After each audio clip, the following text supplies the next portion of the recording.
ভারত সীমান্ত লাগোয়া নেপালের সুনসারি জেলার দেওয়ানগঞ্জ বাজারে গত ২৬শে জুলাই মুসলিম উগ্রপন্থীদের আক্রমণে দুজন হিন্দু পুণ্যার্থী নিহত। এই ঘটনায় মোট ৩ জন হিন্দু নিহত। ঘটনার সূত্রপাত হয়েছে এইভাবে।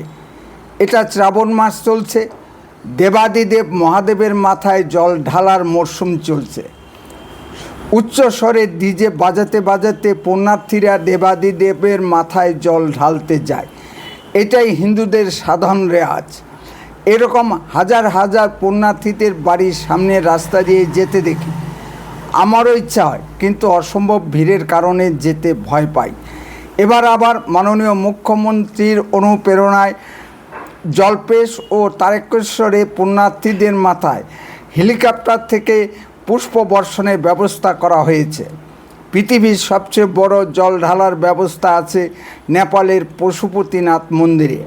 নমস্কার, আপনারা শুনছেন উত্তরে কণ্ঠ থেকে আমি প্রভাত বসাক, তুফানগঞ্জ, কোচবিহার। দেওয়ানগঞ্জ বাজারেও কিছু হিন্দু যুবক সমবেত হয়েছিল শিব ঠাকুরের মাথায় জল ঢালার উদ্দেশ্যে। তারা একটি অস্থায়ী মণ্ডপ তুলে সেখানে জোরে জোরে ডিজে বাজাতে থাকে। স্থানীয় মুসলিম সম্প্রদায়ের কিছু যুবক আপত্তি জানাতে থাকে। তারা ডিজে বাজাতে নিষেধ করে দেয়। হিন্দু যুবকরা না শুনলে প্রথমে কথা কাটাকাটি ও পরে হাতাহাতি শুরু হয়।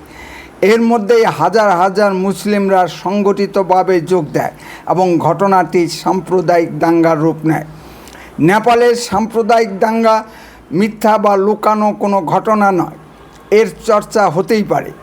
এখন প্রশ্ন হলো, প্রথম প্ররোচনা সৃষ্টি করে কোন সম্প্রদায়? সব জায়গায় দাঙ্গা নিয়ে চর্চা করলে দেখা যাবে প্রথম প্ররোচনা সৃষ্টি করে মুসলিম সম্প্রদায়। গুজরাট দাঙ্গার জন্য মাননীয় প্রধানমন্ত্রী মোদিজিকে গুজরাটের কসাই বলে অভিহিত করে মুসলিম দেশগুলো। অযোধ্যা ফেরত কর্ষকদের উপর প্রথম হামলা করে মুসলিমরাই। পরে এই দাঙ্গা সারা গুজরাটে ছড়িয়ে পড়ে। ট্রেনের S6 কামরায় কর্ষকদের সঙ্গে মুসলিম এক চা বিক্রেতার সামান্য বচসা হয়। পরে মুসলিমরা স্টেশনের বাইরে ট্রেন থামিয়ে পাথর দিয়ে ঢিলানো শুরু করে। মুসলিমরা এখানেই ক্ষান্ত থাকেনি, S6 কামরায় আগুন ধরিয়ে দেয়। এতে 56 জন কর্ষক পুড়ে মারা যায়। তাহলে প্রথম প্ররোচনা সৃষ্টি করল কে? আবার ইসরায়েলের কথাই ধরুন। ইহুদিদের একটি আনন্দ অনুষ্ঠানে হামলা চালিয়ে 11 জন ইহুদিকে মেরে ফেলে এবং অনেককে পণবন্দি করে নিয়ে যায়। ফলে ইসরায়েল ফিলিস্তিনিদের উপর হামলা চালিয়ে শত শত নিরীহ ফিলিস্তিনিকে মেরে ফেলে। একে তো প্রথম প্ররোচনা সৃষ্টি করে মুসলিমরাই। বাংলাদেশে হিন্দু পাড়ায় গিয়ে মুসলিমরা মিলাদ মাহফিলের অনুষ্ঠান করে। রাত্রি 3টা পর্যন্ত ইসলামী বক্তারা হিন্দুদের গালাগালি পেরে বক্তব্য রাখে। বাংলাদেশে বসবাসরত হিন্দুদের প্রতিবাদ করার সাহস নেই। আবার এর বিপরীত ঘটনা ঘটেছে নেপালে। যখন মুসলিমরা মার খায়, তখন মুসলিমরা ভিকটিম কার্ড খেলে। সারা পৃথিবীর মুসলিম অর্থপুষ্ট মিডিয়া হিন্দুদের বিরুদ্ধে মুসলিম হত্যার মিথ্যা প্ররোচনা চালায়, কিন্তু কেউ বিচার করে দেখে না কে প্রথম প্ররোচনা সৃষ্টি করলো। নেপালের এত মুসলিম এলো কোথা থেকে? নিশ্চয়ই আরব দেশগুলো থেকে নয়। এর নেপথ্যে কারণ আমাদের জানতে হবে। একসময় নেপাল রাজতন্ত্র শাসিত হিন্দু রাষ্ট্র ছিল। পৃথিবীর ভিতরে নেপাল একমাত্র হিন্দু রাষ্ট্র। বেশি দিনের কথা নয়, মাওবাদী আন্দোলনের ফলে নেপাল হিন্দু রাষ্ট্র থেকে ধর্মনিরপেক্ষ গণতান্ত্রিক রাষ্ট্রে পরিণত হয়েছে। নেপালের 95% হিন্দুর বসবাস। মুসলিম জনসংখ্যা 3 থেকে 5%। সমগ্র নেপাল জুড়ে মুসলিম জনসংখ্যা 5% হলেও সুনসারি জেলায় মুসলিম জনসংখ্যা বেড়ে 13% হয়েছে। নেপালে মুসলিম জনসংখ্যা বৃদ্ধির কারণ কি? এমনিতেই মুসলিমদের জন্মহার বেশি, তার উপর আছে অবৈধ অনুপ্রবেশকারী সমস্যা। পাকিস্তান, বাংলাদেশ, ব্রহ্মদেশ ও ভারত থেকে ব্যাপক হারে মুসলিমরা নেপালে ঢুকছে। উদ্দেশ্য নেপালের ডেমোগ্রাফি পরিবর্তন করে দেওয়া। 2014 সাল থেকেই আমেরিকার ডিপ স্টেটের পরিকল্পনা অনুযায়ী ব্যাপকভাবে মুসলিম অনুপ্রবেশ ঘটেছে নেপালে। ডিপ স্টেট হঠাৎ করেই কোনো দেশের সরকার পরিবর্তনের খেলায় নামে না, তার পিছনে থাকে দীর্ঘদিনের পরিকল্পনা। ডিপ স্টেটের প্ররোচনায় নেপাল মাওবাদীদের আমল থেকেই ভারত বিরোধিতায় নামে, কখনো সীমান্ত নিয়ে প্রশ্ন তোলে, কখনো অন্যান্য বিষয় নিয়ে বিরোধ সৃষ্টি করে। নেপাল চিন্তা করে না যে দেশটি স্থলবেষ্টিত। নেপালে ইন্ডাস্ট্রি বলে কিছু নেই, সব কিছু ভারতের উপর নির্ভরশীল। বৈদেশিক বাণিজ্যের জন্য নেপাল ভারতের সমুদ্র বন্দরগুলি ব্যবহার করে। নেপালের নাগরিকরা ভারতের সব প্রতিযোগিতামূলক পরীক্ষায় অংশ নিতে পারে। নেপালের গোর্খারা ভারতীয় সেনাবাহিনীতে বিপুল সংখ্যায় নিয়োজিত আছে। মাওবাদীদের ধর্মনিরপেক্ষতার সুযোগ নিয়ে শিলিগুড়ি করিডোর ব্যবহার করে আন্তর্জাতিক প্যান ইসলামিক পরিকল্পনা অনুযায়ী ব্যাপক হারে রোহিঙ্গা মুসলিম এবং বাংলাদেশি মুসলিম অনুপ্রবেশ করেছে নেপালে। নেপালে কোথাও কোথাও মুসলিম জনসংখ্যা হিন্দুদের সমান হয়ে গেছে। মুসলমানরা কীভাবে হিন্দু এলাকায় অনুপ্রবেশ করে তার একটি নমুনা তুলে ধরছি। প্রথমে হয়তো দুই এক ঘর দরিদ্র মুসলিম হিন্দু এলাকায় গিয়ে কোনো হিন্দু ধর্মান ব্যক্তির শরণাপন্ন হয়, বলে যে আমরা খুব দরিদ্র লোক, আপনার সব কাজ কম পয়সায় করে দিব। এদিকে হিন্দু লেবারও পাওয়া যায় না। ধনবান হিন্দুটি দয়াপরবশ হয়ে যদি স্থান দিল তো বিপদে পড়ে গেল।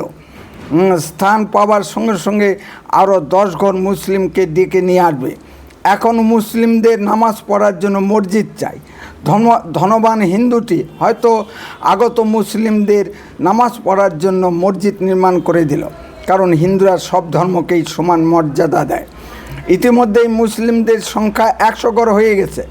এবার মুসলিমরা প্রশ্ন তুলবে, হিন্দুদের বাড়ির ঘণ্টার ধ্বনি ও উলুধ্বনি তাদের নামাজের ব্যাঘাত সৃষ্টি করছে।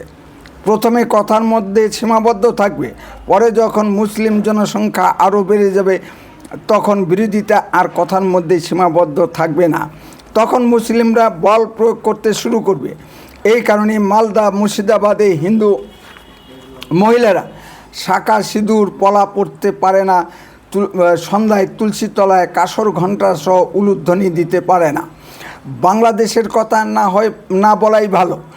আমার বাড়ি পশ্চিমে হাই রাস্তার ধারে ছানফোলা ব্রিজ আছে। সেখানে প্রথমে 2 ঘর মুসলিম বাড়ি করলো। দেখতে দেখতে মুসলিম বাড়ির সংখ্যা 50 ঘর হয়ে গেল। এখন সন্ধ্যার পর কেউ ও রাস্তা দিয়ে যেতে পারে না, কারণ ছিনতাইয়ের ভয়। এ চিত্র পৃথিবীর সর্বত্র। বাংলাদেশ থেকে এক খবরে জানা যায়, বাংলাদেশের বিখ্যাত শৈব তীর্থ চট্টগ্রামের চন্দ্রনাথ পাহাড় মন্দির।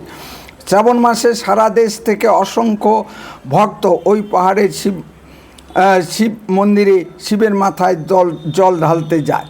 ইউনুস সাহেবের আমলে মুসলিমরা পাহাড়ের মন্দিরে যাবার রাস্তায় দোকান খুলে গরুর মাংস রান্না করে বিক্রি করে। আগত হিন্দু পুণ্যার্থীদের বিনা পয়সায় গরুর মাংস খাবার জন্য ডাকাডাকি করতে থাকে। পুণ্যার্থীরা সেদিকে না তাকালে মুসলিমরা আগত হিন্দু তীর্থযাত্রীদের উপর গোমাংস ছুঁড়ে মারে। প্রশাসনকে জানিয়েও কোনো লাভ হয়নি। শেষে ইসকন ও ভারত সেবাশ্রম সঙ্গে সাধুরা লাঠি হাতে নামতে বাধ্য হয়। এটাই ইসলামের প্রকৃত স্বরূপ। ইসলাম নাকি শান্তি, মহান শান্তির ধর্ম। পৃথিবীতে যত গণ্ডগোল ও অশান্তি এই মহান শান্তির ধর্ম থেকেই উৎপত্তি। ইসলাম কেমন শান্তির ধর্ম তা আমাদের ভারতের জেলখানাগুলির রেকর্ড দেখলেই পরিষ্কার বোঝা যায়। মুসলিমরা কোথাও শান্তিতে থাকতে পারে না।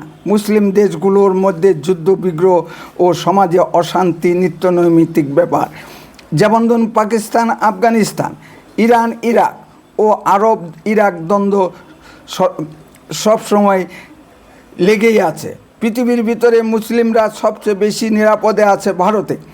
ভারতে যত ফিরকার মুসলিম দেখা যায়, পৃথিবীর অন্য কোনো কোথাও তা দেখা যায় না। পাকিস্তানে সুন্নি মুসলিমরা কাদিয়ানি মুসলিমদের মুসলিম মনে করে না, তাদের কাফের ভাবে। হিন্দুরা তো আগের থেকেই কাফের। ভারতে শিয়া সুন্নি দ্বন্দ্ব সর্বজন বিদিত। এই নিয়ে মাঝে মধ্যে মুসলিমে দাঙ্গাও হয়।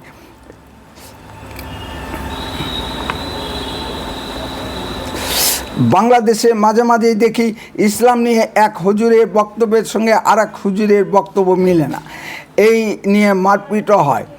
আসলে সহি ইসলাম কি জিনিস তা কেউ জানে না। তবে হিন্দুদের সঙ্গে দ্বন্দ্বের ক্ষেত্রে সব মুসলিম এককাট্টা। নেপালেও মুসলিমরা এই ঘটনাকে কেন্দ্র করে সংগঠিতভাবে হিন্দুদের উপর আক্রমণ হানে। স্থানীয় হিন্দু ব্যবসা প্রতিষ্ঠানে লুটপাট ও অগ্নিসংযোগ শুরু করে। সামান্য ঘটনা এক ভয়াবহ সাম্প্রদায়িক দাঙ্গার রূপ নেয় এবং সারা দেশে ছড়িয়ে পড়ে। লুটপাটে মুসলিমরা বরাবরই সিদ্ধহস্ত। বাধ্য হয়ে সরকার দাঙ্গা দমনে সেনাবাহিনী নামায়। নেপালের জেনজি প্রধানমন্ত্রী বলেন্দ্র শাহ এই সাম্প্রদায়িক দাঙ্গা দমনে প্রথমে নরম মনোভাব নেয়। প্রধানমন্ত্রী দেশবাসীকে শান্ত থাকার আহ্বান জানায়, কিন্তু প্রধানমন্ত্রীর কোনো ওষুধেই কাজ হচ্ছে না। মুসলিমরা শক্তের ভক্ত, নরমের জম। সারা পৃথিবী অবৈধ মুসলিম অনুপ্রবেশকারীদের নিয়ে চিন্তিত। ইউরোপের স্পেনের দিকে তাকিয়ে দেখুন। উত্তর আফ্রিকার দেশ মরক্কো থেকে লাখো মুসলিম সাগর পেরিয়ে স্পেনে ঢোকার চেষ্টা করছে। উদ্দেশ্য ইউরোপের ডেমোগ্রাফি পরিবর্তন করে দেওয়া। পশ্চিমবঙ্গের মুসলিম সম্প্রদায় নিয়ে মাননীয় শ্রী শুভেন্দু অধিকারী শক্ত অবস্থান নেওয়ায় মুসলিমরা টাফও করতে পারছে না। মসজিদ থেকে মাইক খুলে নিচ্ছে পুলিশ প্রশাসন। মুসলিমদের হুঙ্কার সীমিত।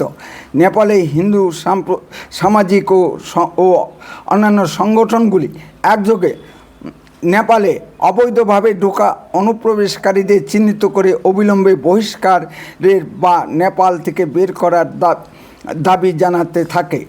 এক স্মারকলিপি দিয়ে দাবি জানিয়েছে যে 1990 সালের পর যেসব অবৈধ মুসলিম অনুপ্রবেশকারী নেপালে প্রবেশ করেছে তাদের নাগরিকত্ব যাচাই করা হোক।